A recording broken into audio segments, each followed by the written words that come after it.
weirdos, and welcome back to the Lucid Nightmare.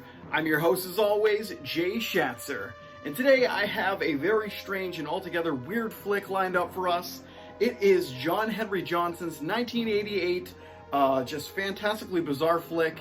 It is Curse of the Blue Lights, and this one is exceptionally strange, altogether weird, and completely bizarre, so I thought it would be perfect for the Bizarre Cinema segment here. But yeah, let's jump into it. Really interesting stuff, so let's go. Here is Curse of the Blue Lights. Curse of the Blue Lights is a surreal late 80s horror dreamscape, which is presented in vibrant visual fashion and unexplainable cinematic strangeness.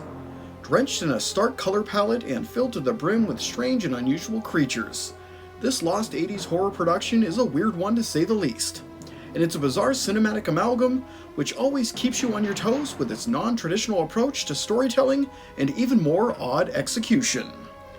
If oddball cinema is what you're craving, then Curse of the Blue Lights has got exactly what you're looking for.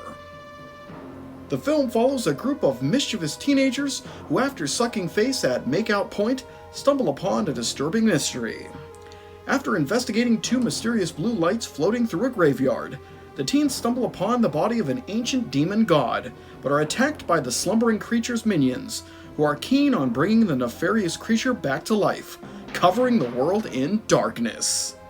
Now it's up to the kids to stay alive, kick ass, and send the demons of the night back to hell, before they are able to complete their nefarious tasks and doom mankind for all time. Do they have what it takes? Or will they end up as meat for the grinder for this unstoppable killing machine of a god? Completely bizarre and totally unhinged when it comes to cinematic normalcy, Curse of the Blue Lights is an interesting entry in zombie-style flicks and creature feature productions. It thrives in its obtuse nature and penchant to be unpredictable, giving it an odd tone that feels like a dream more than something tangible and in the realm of the real.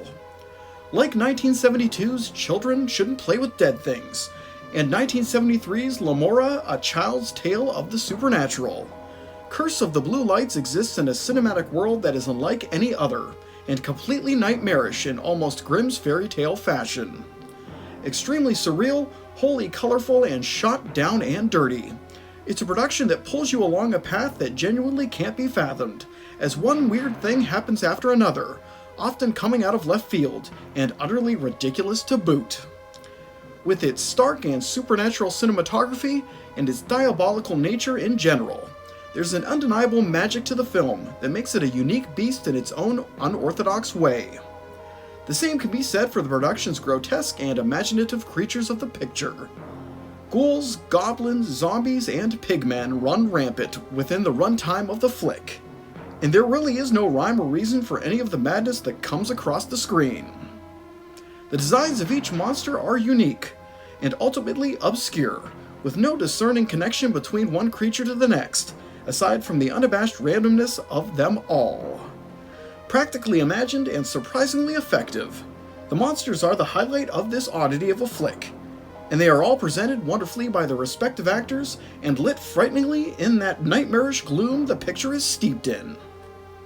When it comes to imaginative films, Curse of the Blue Lights definitely embarks on its own weird and wild journey, throwing the viewer headlong into the unusual fray, and without a map to guide the viewer back home. Dreamlike in every sense of the term, the film feels like a genuine fever dream with nonsensical characters, plot twists aplenty, and an even coat of weirdness across every frame of this demented flick.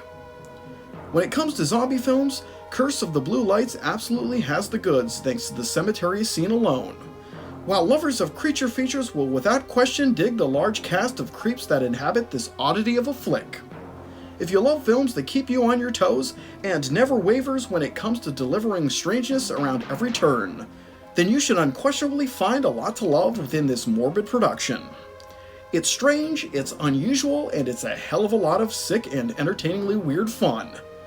In the end, Curse of the Blue Lights is a surreal and supernatural smorgasbord that has so many twisted twists and turns it might literally pop your head off. It goes without saying, this flick is the definition of bizarre cinema.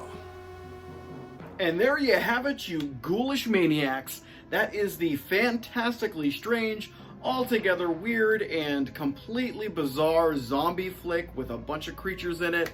It is Curse of the Blue Lights. And like I said, it is very, very fascinating, has a lot of cool qualities to it, but it is a strange flick. So if that's up your alley, then definitely check it out because it's fun. But yep, that is it for me today. Hope you guys like that one, and I hope you like what I'm doing here.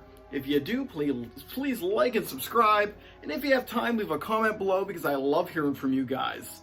But until then, I will see you all at the next Lucid Nightmare. See ya!